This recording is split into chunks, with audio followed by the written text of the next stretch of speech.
Hi everyone, this is a short video on is the lodgement of income tax return mandatory? Some people say I have not worked, some people say I have done business income, some people say I only got Centrelink, and some people are scared if they lodge, they have a business income, they will be asked to pay too much tax. Well, the situation is you must lodge your tax return every year. It is not you're getting a refund or there is no refund or you have to pay tax. You must lodge it every year. It's a compliance issue. Now I've written few points. You must lodge it if it is above the threshold. So if your income is above the tax-free threshold, you must lodge it. You must lodge it if some tax has been deducted from your income. Let's say your income is 15,000. You say, oh, my income is 15,000 below the threshold, so I'm not going to lodge, but your tax deducted is $1, so you must lodge it in this situation.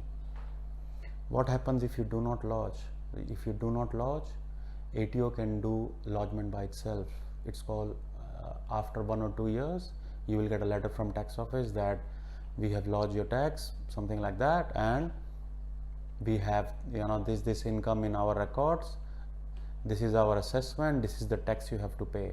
So my advice is, don't run from tax office, just lodge your tax return in time, whether it's a refund, whether it's no refund, or whether it's a tax payable. If it is tax payable, you can do installments, then tax office gives you some time to pay. It's not you have to pay entire amount, but my advice is you should pay. By law also, you need to lodge and pay in time.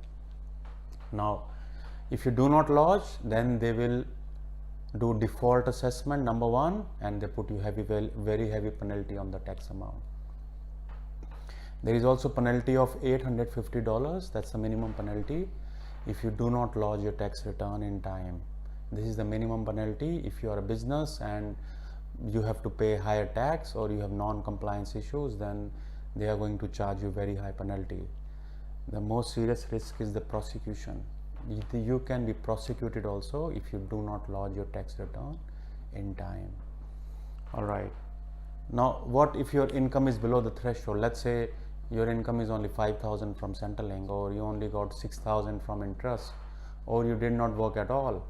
Do you still have to lodge? Well, in that case, you must lodge a non-lodgement advice. You can ring tax office. Sometimes they accept non-lodgement advice over the phone, or you can come to an accountant or do it yourself. It's called non-lodgement advice that you are not lodging your tax return. Thanks for watching.